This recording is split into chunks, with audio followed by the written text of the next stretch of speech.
বিড়ি সিগারেট খেলে নাকি 40 দিন পর্যন্ত কোনো ইবাদত কবুল হয় না।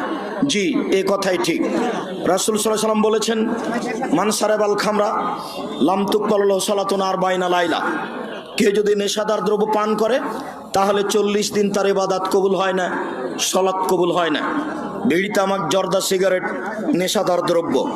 তুমি যদি মনে করো যে নয়, তাহলে মনে রেখো একটা কথা, আল্লাহর নবী বলেছেন, মাসকারা কাসিরুহু ফাকালিলুহু হারাম।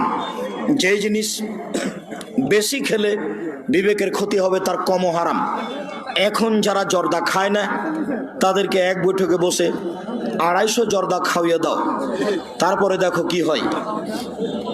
আর না হলে 1 কেজি খাওয়াও, দেখো কি হয়। বেশির তো পরিমাণ আল্লাহর নবী উল্লেখ করেননি। অতএব যারা বলেছেন মাকরু তারাকেও ফিরে আসতে হবে, যারা বলেছেন না খাওয়াই ভালো তাদেরকেও ফিরে আসতে হবে। যারা বলেছে 3 শ্রেণীর মানুষের সাথে আল্লাহ বিচারের মাঠে কথা বলবেন না, যারা জান্নাত পাবে না, তার 1 শ্রেণীর মানুষ যারা নেশাদার দ্রব্য পান করে। অতএব বিড়ি, তামাক, জর্দা, সিগারেটগুলো নেশাদার দ্রব্য, যে কোনো মূল্যে তা পরিহার করতে হবে, এটাই চূড়ান্ত।